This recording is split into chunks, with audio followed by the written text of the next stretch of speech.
سلام بچه‌ها، چطورید؟ خوبید؟ آقا ما بالاخره زدیم به دل جاده و اینکه این اولین ویدیویی که شما دارید از من می‌بینید داخل جاده، حقیقتا براش خیلی ذوق زدم و اینکه براش خیلی هیجان دارم و اینکه ممنون که حمایت می‌کنید واقعا.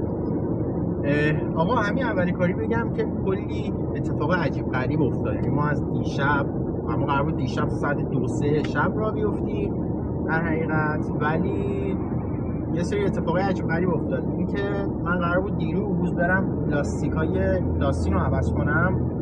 داستین همونی که توی پادکست اشاره شده، من یک همراهی دارم و اون همراه من داستین ماشینمه و اینکه نتونستم، شما فکر کنید من لاستیک پیدا کنم و این خیلی عجیبه. یعنی از ظهر من داشتم دنبال لاستیک داشتم و نتونستم لاستیک مورد نظرم پیدا کنم و گفتیم خب اوکی نشده، صبح راه میافتیم. یعنی صبح زود من پا میشم میرم داخل بازار و سریع لاستیکام میگیرم و میزنیم به دل جاده. صبح من در حین خریدن لاستیک و بالانسش و این کارا بودم که یهویی آقای هاشمی که مدیر اقامتگاه اشینم هست من زنگ زد و گفتش که من نمیتونم خودم و همزمان رو برسونم اونجا و شب مثلا یه روز با تاخیر بیام و این باعث این شد که آقا ما برنامه هامون رو بخوایم یه کوچولو تغییر بدیم. اینو تو پرانتز داشته باشید دستین اینکه چون که مستند همه چی داره لایو ضبط میشه، من احتمال داره خیلی توپق بزنم بذارش رو شاید کم و زیاد بگم و اینکه از الان بابت معذرت میخوام. و این نکته دیگه این که من شاید اینکه راجع به چی میخوام صحبت کنم عقب فکر کرده باشم، ولی اینکه دقیق میخوام چی بگم این فقط کانسپتش مشخصه و اینجوری نیستش که مثلا من عقب برم نوشته باشم که من میخوام اینو بگم فلان رو بگم. نه، فلبدا هست همه چی. من اینکه میگم اگه چیزی کم و زیاد شد، اگه تو بوقی زدم سوتی دادم به بزرگی خودتون ببخشید.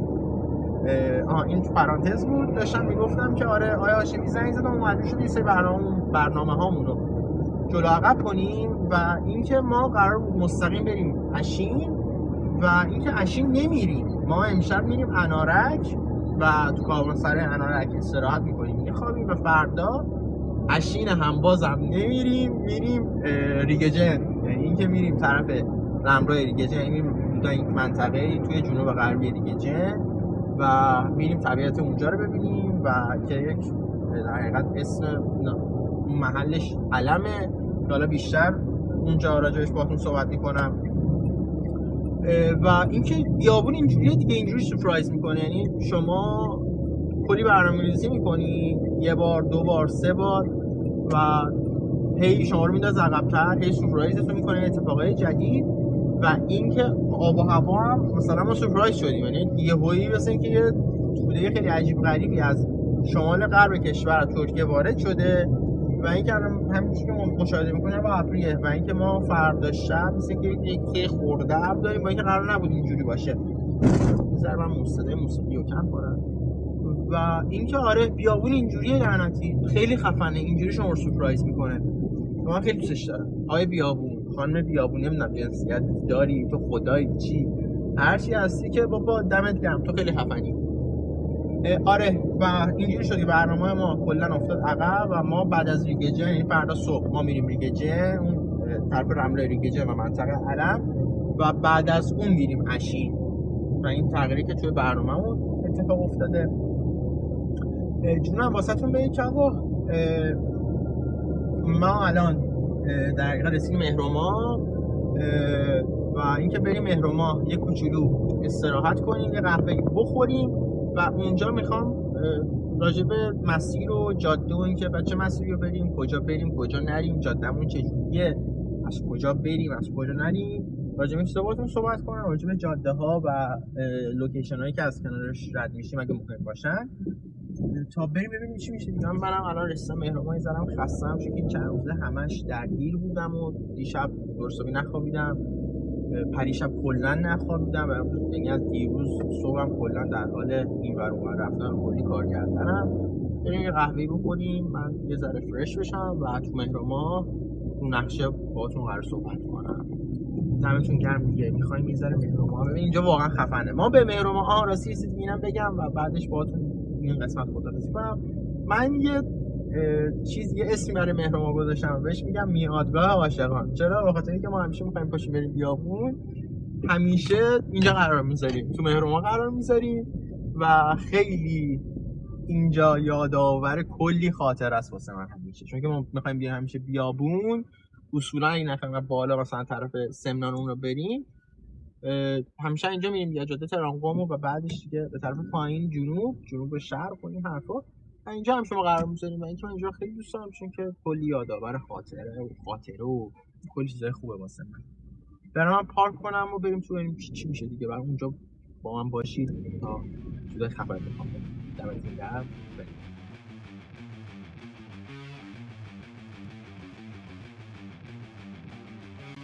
سلام بچه‌ها. آقا ما بالاخره رسیدیم مهرما و اینکه من قهوه نخوردم، یه اوردر باحالی بود به اسم چای انگلیسی کارامل نمکی، خیلی خوشمزه بود. حالا بگذریم از این. خب بریم راجع به اینکه مسیری که ما می‌خوایم بریم تا انارک و اشیر یه خورده باهاتون صحبت کنم. این نقشه جاده‌های ایرانه. ما الان قمی، یعنی قبل از قمی، و مسیری که ما باید بریم اینه که ما بعد از قم میایم کاشان، بعد از کاشان میایم اردستان، یعنی ما تا این آزادراه کاشان رو ادامه میدیم و بعد اینکه آزادراه تموم شه به طرف اردستان میایم و از اردستان مستقیم میایم به طرف نائین و از نائین به بعد یه جاده ای هست به اسم جاده نائین انارک که خیلی خط صافی هم هست میبینید و ما میرسیم انارک. از تهران تا در حقیقت انارک یه حدود 550 کیلومتر ما فاصله داریم و مسیری هم که بهتون گفتم این از اینجا شروع میشه و اینجوری میره تا برسیم به انارک. جاده است پس شد تهران، قم، کاشان و بعد از کاشان ما میریم اردستان، از اردستان میریم نائین و نائین هم ما مستقیم میرسیم به انارک. و اینکه حالا اینکه چجوری میرسیم خودمون رو میرسونیم به اشین و اینا بمونه برای فردا که همون تایمی که ما خواستیم راه بیفتیم راجعش باهاتون صحبت میکنم. این تنها مسیری که ما میتونیم بریم نیست، ما یک مسیر دیگه ای هم داریم که این مسیر یه سری باید و نباید داره و اینکه من ترجیح میدم که شما همین مسیری که من بهتون گفتم و شما برید. اون مسیری که بهتون میگم اینجوریه، یعنی ما عملا یه دونه میانبر داریم. ما قبل از اردستان اگه دقت کنید یک شهر اینجا هست به اسم زواره، خب که در حقیقت در حاشیه کبیر مرکزی قرار داره. ما از زواره در حقیقت این زواره است و اینم انارکه و اینم جاده نائین انارک. خب یه جاده ای هست که مسیر ما رو خیلی کوتاه‌تر میکنه و ما رو مستقیم میاره وسط جاده نائین انارک، یعنی اینجا این که کنارش در حقیقت ریل قطار هم هست این جاده، یعنی از زواره ما این زواره است ما مستقیم میریم به طرف و از دل جاده نائین انارک در میایم. فقط یک نکته‌ای که وجود داره، این جاده چند تا نکته داره. این نکته‌اش خیلی باحاله. اول از اینکه این جاده نظامیه، یعنی شما وقتی وارد جاده میشید ورودی جاده یه سری تابلو هست که آقا این جاده نظامیه و شما اجازه ورود این جاده رو ندارید، ولی خب همه میره. با این تفاصیل که اونجا اگه شما برید اتفاقی که میفته اینه که اگه شما اونجا تصادف کنید بیمه هیچ پولی به شما نمیده و اونجا تابلو مثلا اینکه نوشته اینه که آقا خطر تیراندازی داره و اگه تیراندازی بشه پای خودتونه، هر اتفاقی بیفته پای خودتونه. بعد از طرف انارک که شما میایید به طرف زواره، یعنی از اونور، یعنی تو مسیر برگشت اصلا اینجوریه که آقا همون اول ورودی جاده زده که آقا اینجا مین هست، مین خنثی نشده است، پس نیاید این طرف. ولی موضوعی که هست اینه که من چون همین سفرم از همین جاده میرم، ولی شما مثل بچه آخوند، مثل آدمیزاد از این جاده نیایید.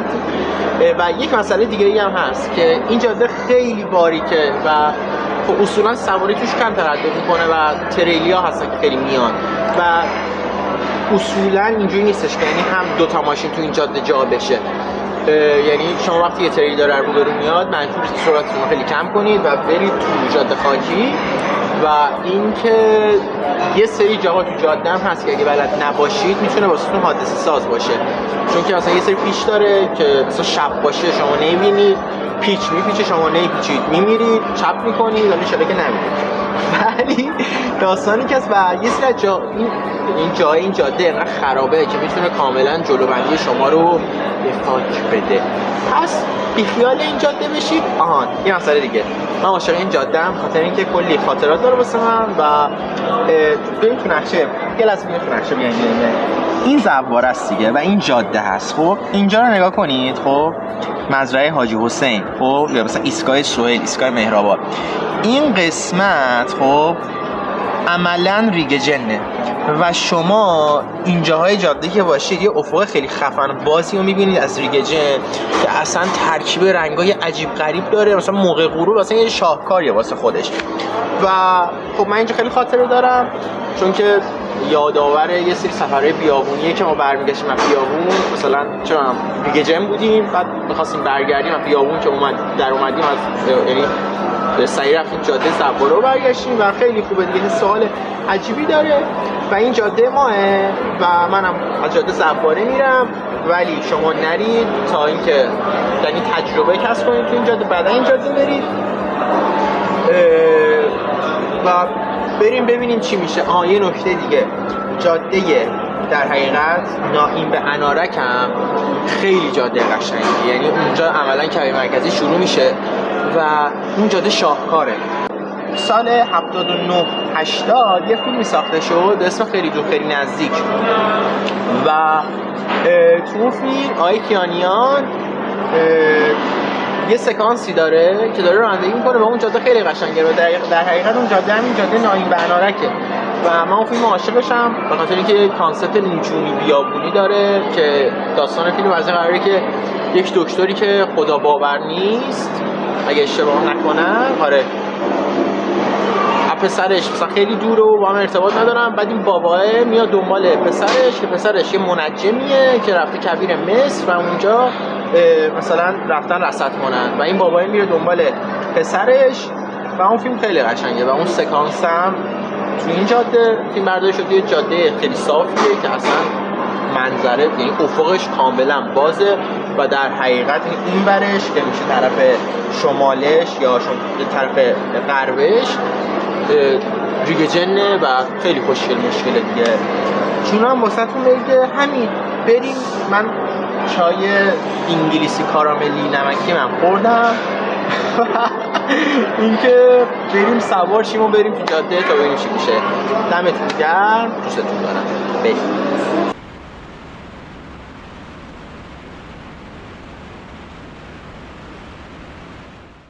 بچه‌ها سلام، چطورین؟ خوبین؟ آقا من بالاخره رسیدم به شهر انارک و الان هم اومدم واسه اقامتم کاروانسرای انارک.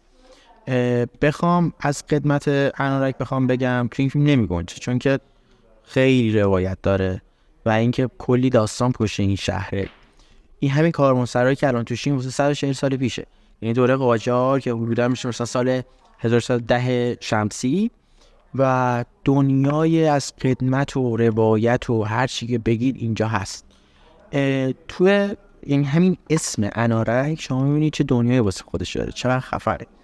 میگن که تو واجه شناسی انارک معنای انار کوچکه و اسم قدیمی و سنتی شهر انارک هم نارسینه است و نارسینه هم اناریه که روی یک سینه کوهی واقع شده و قرار گرفته.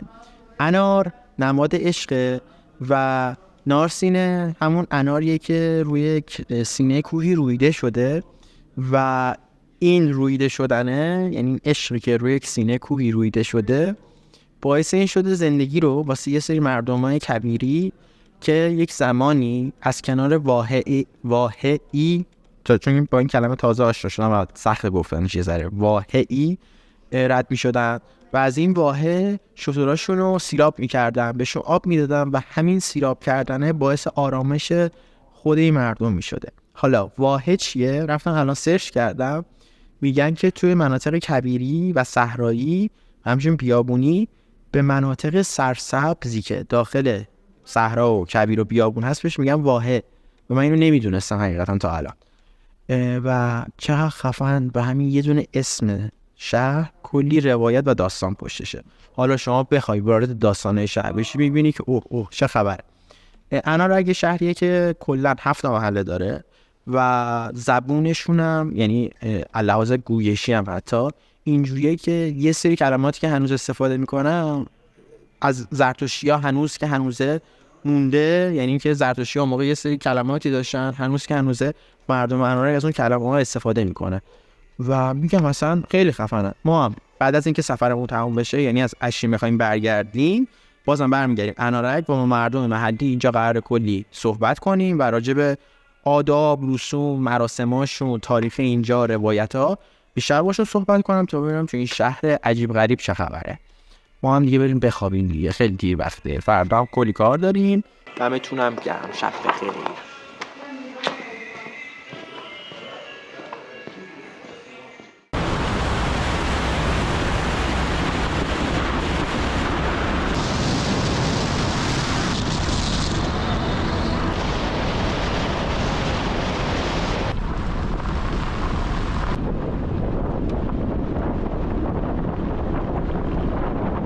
بچه‌ها سلام. آقا من دیشب کاروانسرا خوابیدم و امروز صبحم یه ساعت 7 اینا بود اومدم به طرف معدن نخلک و از کنار معدن نخلکی که جاده‌ای هست کشته شده به این لوکیشنی که می‌بینید که میشه تو موقعیت جغرافیاییش میشه جنوب غربی ریگجن.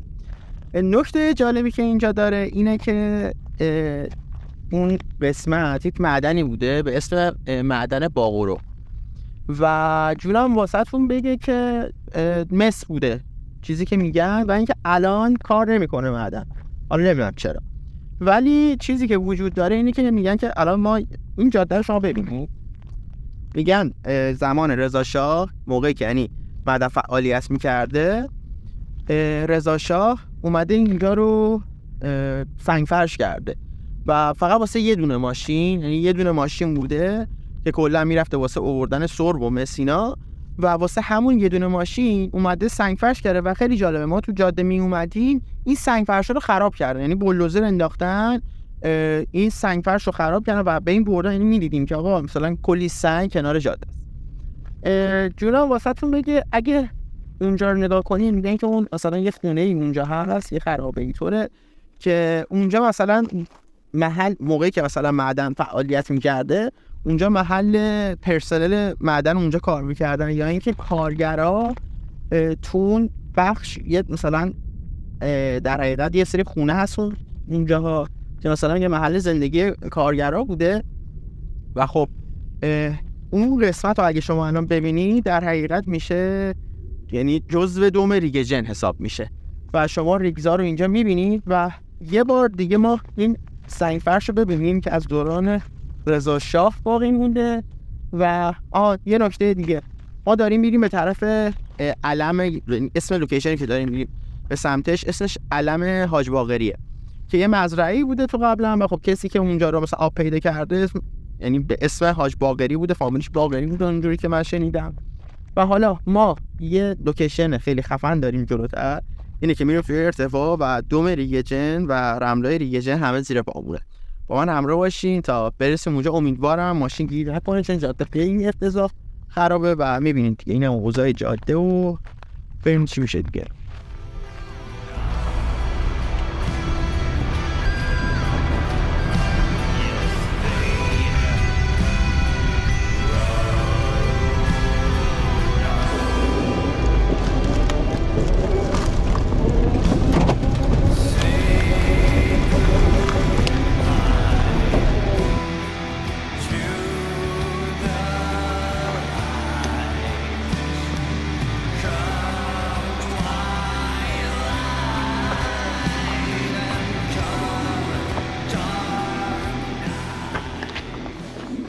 بچه‌ها سلام. بالاخره رسیدیم لوکیشن مورد نظرمون.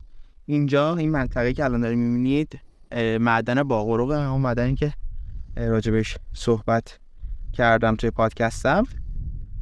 و البته اون قسمت هم که نگاه کنید در حقیقت اونجا منطقه علم حاج باقری و علم صدرآباده.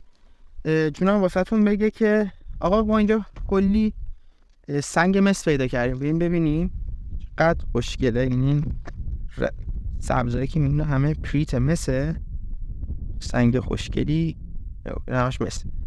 و شما اگه یعنی رو ظروف مسی خودتونه یه زمانی بذارید که آب بهش بخوره، دقیقا همینجوری سولفاته میزنه، دقیقا همین رنگی میشه و همیشه میشه.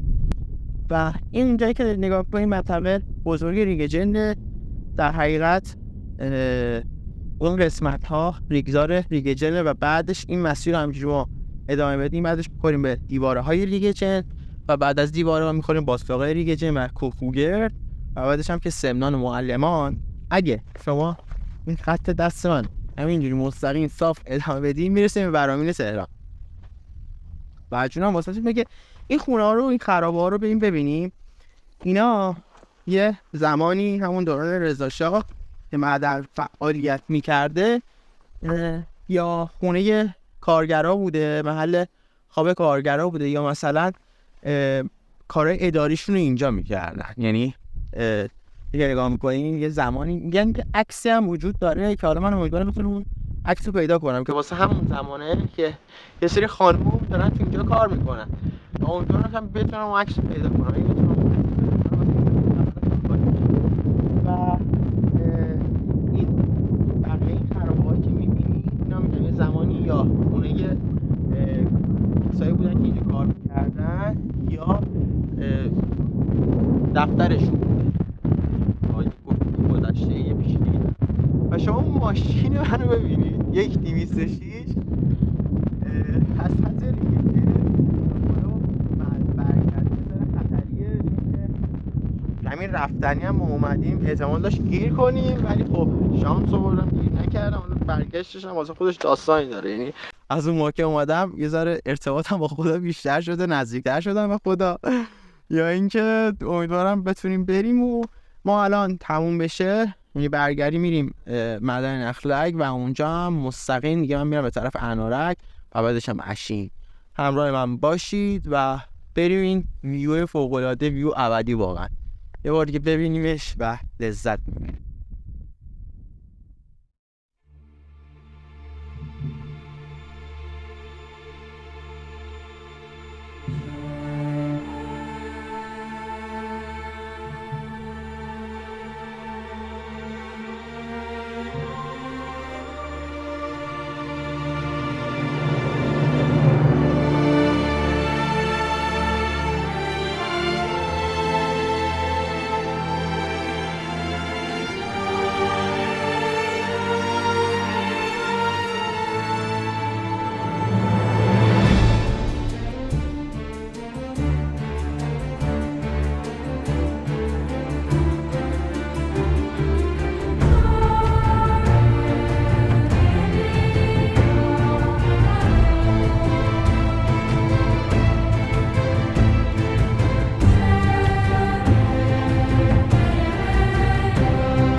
When the desert sun has passed horizon's final light and darkness takes its place,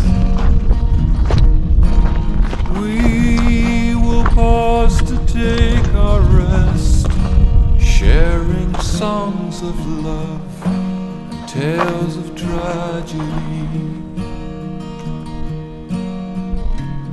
The souls of heaven are stars at night. They will guide us on our way. بچه این خرابه ها همون سازه هایی بود که گفتم از گذشته باقی مونده و یه زمانی محل مثلا دفتر یا محل خواب پرسنل این معدن بوده. ببینید برای چند سال پیش هنوز که هنوزه پاورجاه. بیایید با من بریم اون یکی.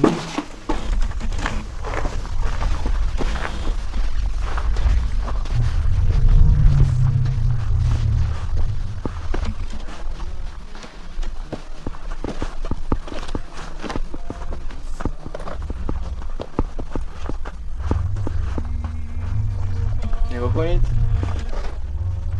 هنوز که هنوزه باقی مونده و دیوی چیشه منم بازم های داستین اصلا و رم رو شما هم ببینید. همینجوری شما راه میری میتونی سنگ مثل یکی دیگه مثلا یا بیایید ببینیم چی پیدا کنیم بازم.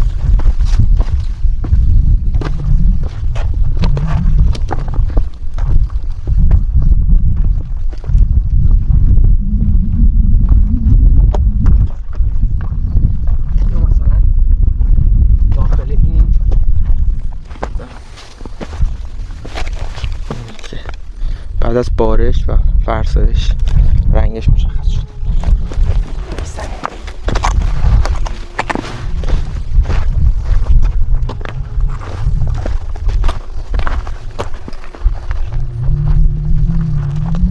امیدوارم که هوا الان یه ذره از صبح خیلی ابری بود، الان کم کم یک کوچولو داره باز میشه. امیدوارم شب آسمون صاف داشته باشیم که من بتونم از آسمون شب فوق‌العاده عشین براتون تایم لپس بگیرم و بذارم و ببینید عجب آسمونی داره. یعنی من واقعا لحظه شماری میکنم واسه شب.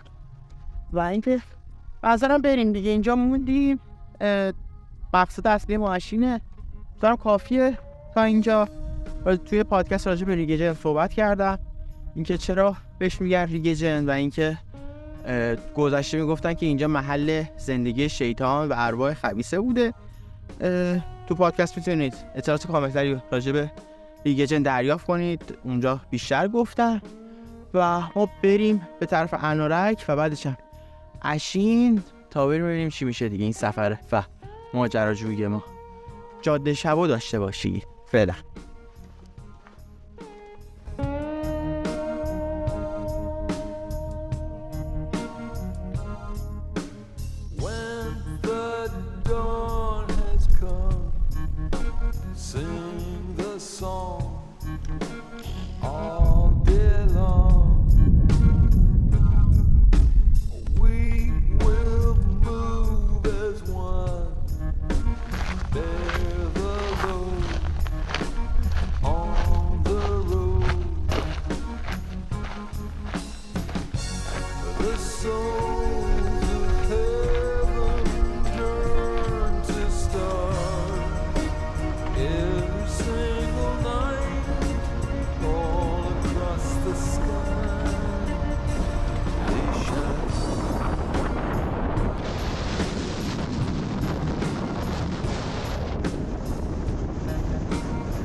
بچه ها ما الان توی جنوب ریگجنی و این زمین زیبا و خوشگلی که میبینید بهش میگن لای سرب یا باطله سرب.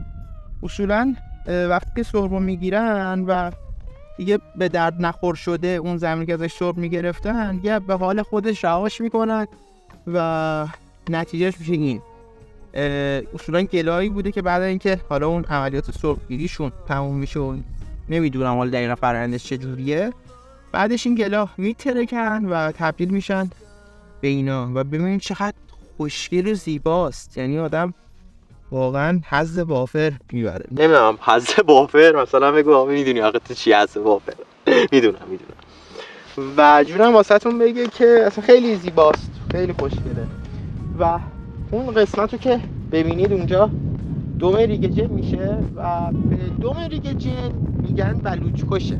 حالا اینکه بلوچ کشه چیه میگن که ریگ جن به خاطر اینکه خب تو دومش ما میبینیم که این رملی که وجود دارن خیلی تو هم و صدای باد مثلا و اینا بلوچ های ما شد به دوست رو اندازی میکنن ولی اونا تو هم نیست و بیشتر خیلی بزرگ و لحاظ ارتفاع اینا یعنی رملاش معروفه میان اینجا گیر میکنن، یعنی اینجا خیلی خوب نمیتونن واسه لوس رانندگی کنن بهش میگن بلوچ کش و اینکه آدم حظ وافر میبره واقعا.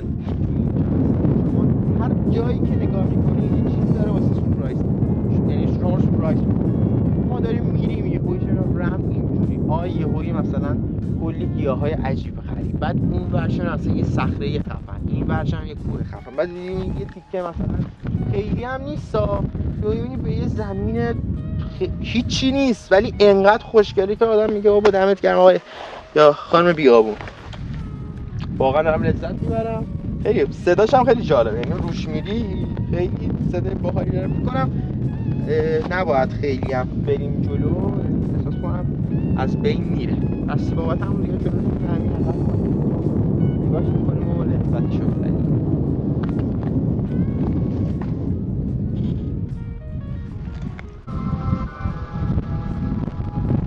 بچه‌ها این در حقیقت این زمین خوشگلی که داریم می‌بینیم و دقیقاً شبیه لای سربه همون باطن سربه اینا این دوتا مثل هم نیستن، یعنی اون لای یا باطن سربه ولی اینو بارون به وجود آورده، یعنی این الان این خوشگله، اینا نمیتونم بگم من خیلی خفن خوب خوشگله و یک کامل طبیعی به وجود اومده. و یه نکته جالبی که داره تو اینجا خربزه می‌کاره، یعنی تو این مدل زمینی‌ها که بارون رو به وجود میاره خربزه میشه کاشت. تو بیابون خربزه زمینه اینجوری نمیدونم خیلی سورپرایز بریم آقا همینجوری داریم سورپرایز میشه.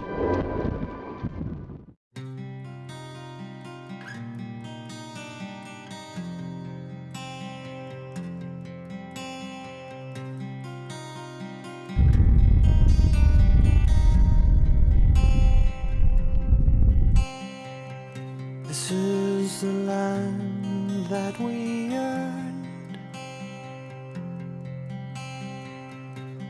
dressed in colors we were burned.